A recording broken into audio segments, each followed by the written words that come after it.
It was supposed to be a routine recon sweep. That's what they all said, until it wasn't. Sergeant Elijah Rowe crouched behind a half-collapsed pillar of alien stone, his pulse rifle humming softly as it readied another energy pack. The jungle ruins of Virex.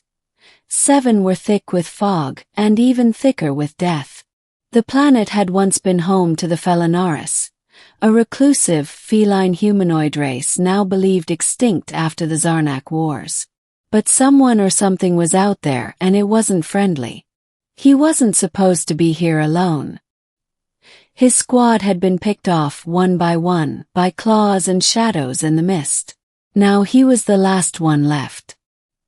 He'd seen movement, sleek shapes flitting between trees, unnatural silence before a strike, golden eyes flashing in the dark. And then, she stepped into the open.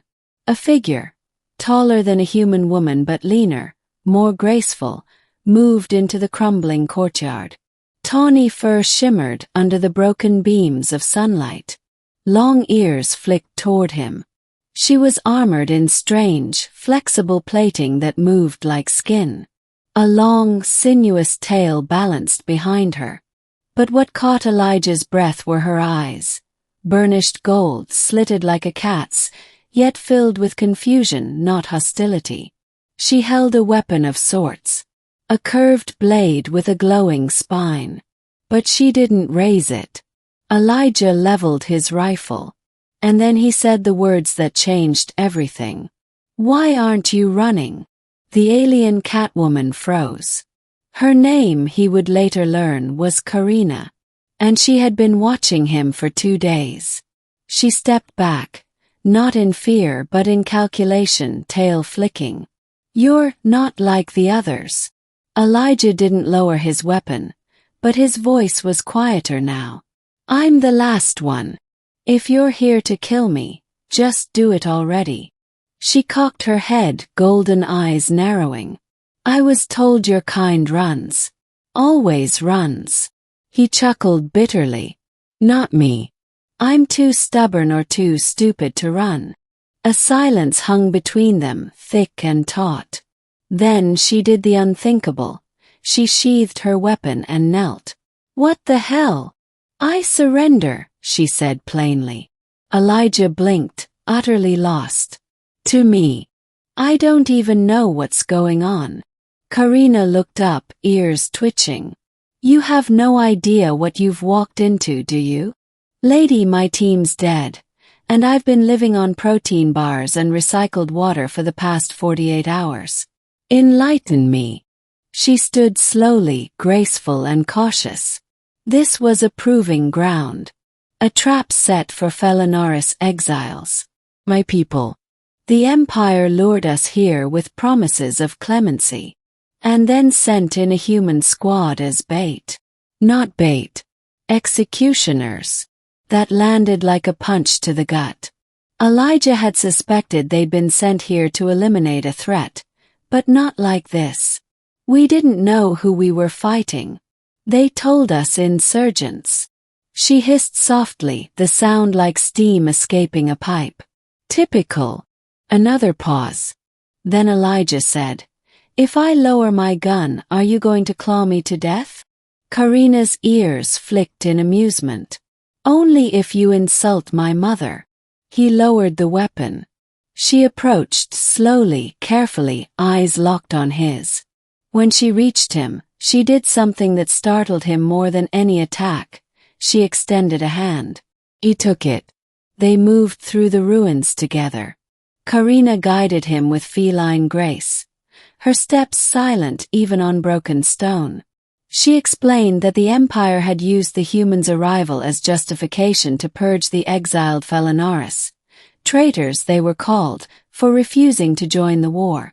"Some of us just wanted peace," she murmured, brushing her fingers across a carved stone relief of her ancestors. "But the Empire doesn't forget or forgive." "You've been hiding here all this time?" Elijah asked. She nodded.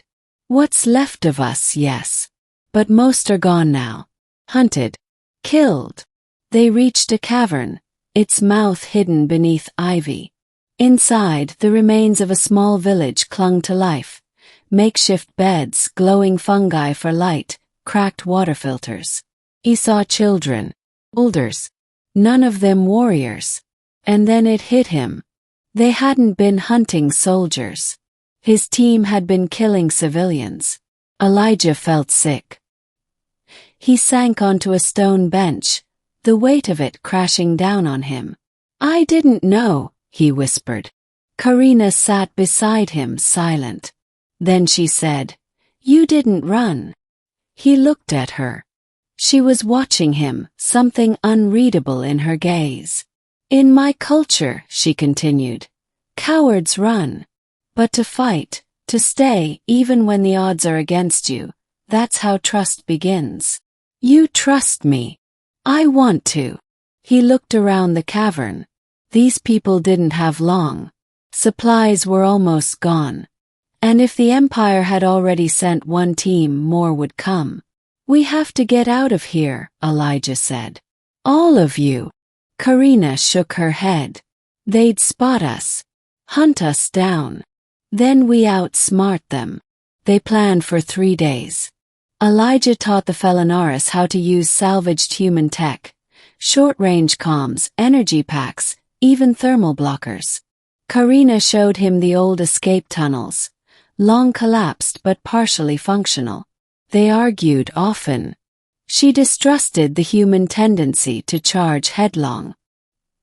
He questioned her reliance on stealth and subterfuge. But slowly a rhythm developed. Trust formed. And something else too. Late at night, he'd find her watching the stars. She told him about her planet, now poisoned. About the sky gardens her people used to cultivate. And he told her about Earth. Trees that turned orange in the fall, oceans that roared, and the smell of rain. "I'd like to see that," she said once.